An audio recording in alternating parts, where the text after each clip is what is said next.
I'll be honest with you, I never thought a safari was for me. I figured if I ever made it to the continent of Africa, I'd do something different. But here I am, right in the heart of it. Safari, a Swahili word meaning journey. But this is no ordinary journey. It's stepping into a world where you are the guest, where lions roam as kings, elephants march with purpose, and at night, no cars, no horns, just the hum of the wild, pure and unfiltered. It's not just a trip, it's an awakening. And trust me, it changes you. This is Safari. Welcome back to Travel Tips and Recommendations with Nikki and Tommie. Guess what?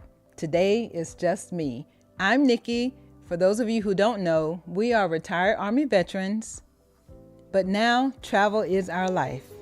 Today, I'm excited because I'm bringing you along a bucket list adventure to Botswana's iconic Getaways Lodge, the first of a few videos highlighting my trip to Africa.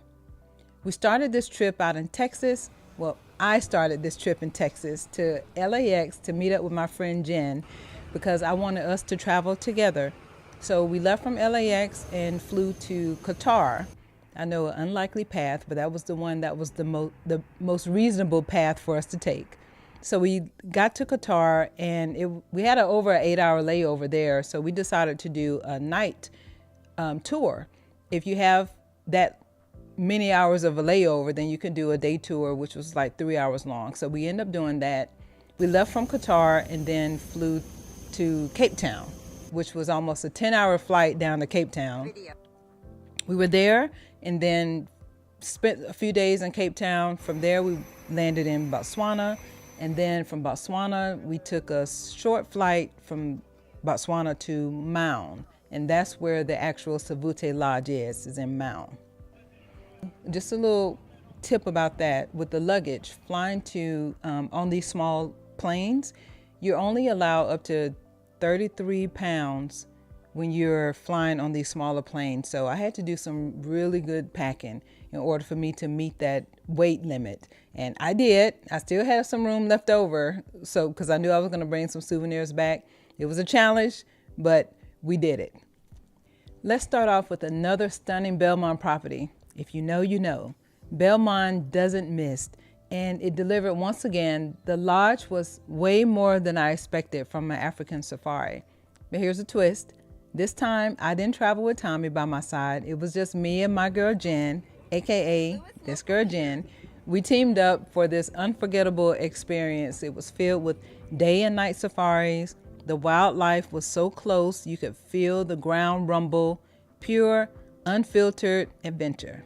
If you ever dreamed of hearing the lions roar at night or sipping coffee with elephants walking past your lodge, stay tuned.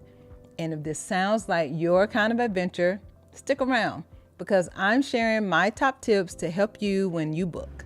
Now back to the lodge. After a short drive, we arrived at the Getaways Lodge, nestled in the heart of the Tommie National Park. Now remember, this is no ordinary lodge, and this time it was luxury mixed with raw, wild adventure.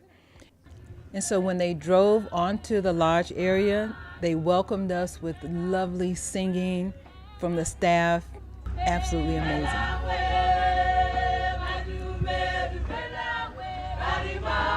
After that, then they took us on a tour of the grounds area. They showed us where we would have our meals. They showed us the little bar area where we could sit and just kind of relax. And then they walked us to our actual cabin. The wooden decks, they were lifted off the ground, which is apparently not common, in a lot of the other lodges, but it was there because, when they do have their rainy season, you don't have to worry about water getting into the cabins, which was fantastic. We didn't have to deal with any of that because it wasn't the rainy season when we went. But the views overlooked the Getaways Channel. We stayed in one of the luxury chalets. I'm going to say this, falling asleep and waking up to the sound of elephants and other wildlife in the distance.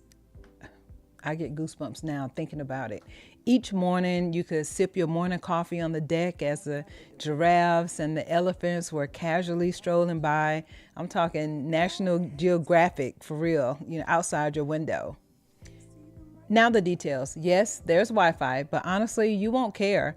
I didn't, except for the fact that I needed Wi-Fi so I can be able to call Tommie, let him know that I was fine, made it safely. The view was really our entertainment. Now what you've been waiting for, the safaris. Every day we went on 2 game drives. Morning drives are like coffee with the wild, and night drives are like dinner with the hunters. I wasn't ready for just how different these 2 experiences would be. So let's start with the day safari. So the day safari started off like this. 05:30 to coffee, 06 we walked over to the dining area for breakfast.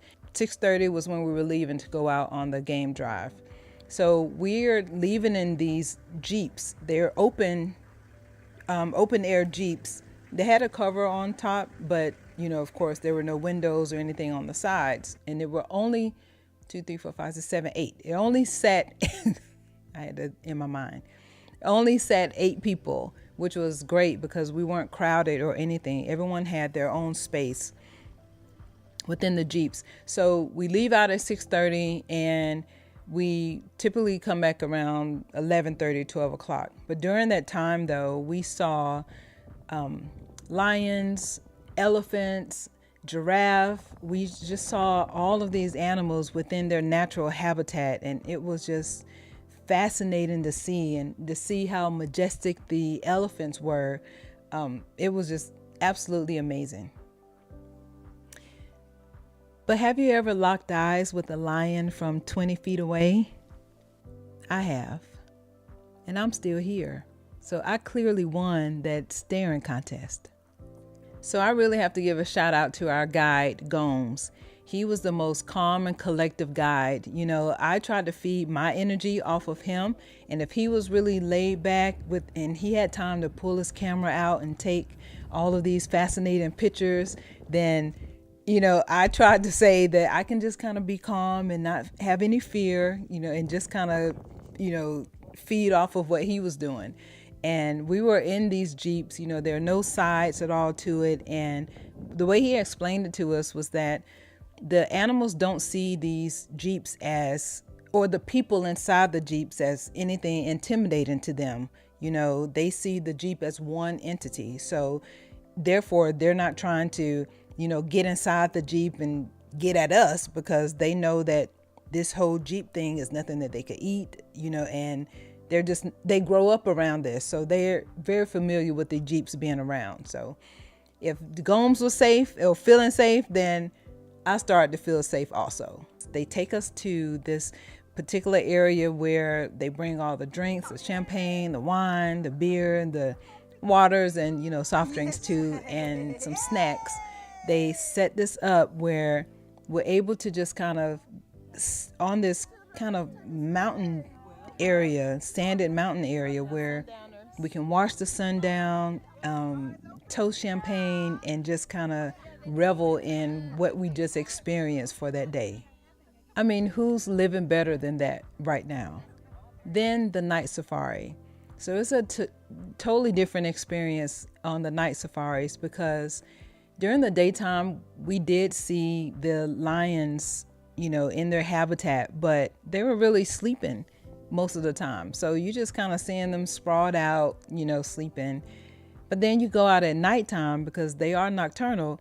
That's when you really start to see more activity from the lions, because they're ready to find their meals, and they're on the hunt, but it's, the survival. If the day safari felt like a stroll, the night safari felt like a thriller.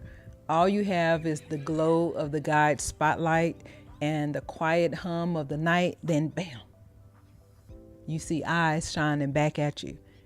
And it's the craziest thing. Night safaris, I didn't have any issues with seeing the eyes shining back at me. I can't see out there what's going on. Like I said, it's only the guide spotlight and of where he's aiming, So if something was coming from another direction, I can't see it. So I'm not in any danger or any fear. But in the daytime, though, you see everything, So even though I said that there was with the animals don't detect any danger from the vehicles, because they don't look at it as, they look at it as one entity and don't look at the people inside the vehicles. It was still a little unsettling, and I still a little fearful of even knowing that I can see something coming at me if that were to happen. But we didn't have any instances like that. Everything was fine. So listen, I was interested in safaris, but never enough to actually go on one. I always believed that when I finally visited the continent, that I will go to the places that, resonated with me truly. I did not know that going to a safari was something that I needed to see. There was really a calm in it all, even though, I said there was an aspect of fear here and there with it, but it was still such a calm to be able to see how majestic these animals were. But now I understand. This gave me a whole new perspective of Africa. And I'll tell you this, if you've never done a safari, add it to your list. The 2 days at Getaways Lodge changed the way I see the world. It's humbling to be a guest in nature, to see the animals living their lives on their terms. Forget everything you've seen at the zoo. This is raw, it's real, and it stays with you. I walked away with more than just memories. I walked away with a deep respect for wildlife conservation and the power of just slowing down. I'm forever grateful that I took this trip, and thankful that my girl was with me. We had an absolute blast the entire time. So I know y'all are wondering how you can make this happen. So here are my top 3 tips for booking a safari at Getaways Lodge. Tip number 1, book early. Safaris fill up fast, especially during peak season. So lock in your spot months in advance, because there are only 12 chalets at this particular lodge. Tip number 2, pack smart. Layers are your best friend. It's really chilly in the morning drives and toasty in the afternoon. So as long as you have layers there you can take on and off, make sure you're prepared for that. But don't forget your camera, because trust me, you don't need a high-speed camera. I had my iPhone and it worked wonderfully. Pictures are gorgeous, but do bring a good external battery. Tip number 3, lean on the experts. Don't stress over the details. Let us do that work for you. We'll handle the lodge, the safaris, and every little thing in between. All you have to do is show up ready to experience something unforgettable. So if you're ready to make your dream getaway happen, just reach out. Our email and contact info is in the description. Let us help you experience the amazing of the world. Thank you for joining me for this wild adventure. Tell me, if you could pick one animal to see up close, no fences, what would it be? Or give us some details of a safari that you've experienced. But don't forget to subscribe so you don't miss our next adventure. Also, I want to give a special shout out to Gil and Helga of Great Safaris. They were absolutely amazing, because they're the company that we went with to go on this safari, and all of the details were taken care of. We established a really good relationship with them. So, we know if we have clients that want to travel with them, go to Botswana, go to Kenya, Tanzania, any other safaris, we can reach out to them directly for that. So I really want to give a shout out to them, because I appreciate everything they did for us. So I'm Nikki, co-owner of Jones Getaways by Dream Vacations. I'll see you next time. Bye.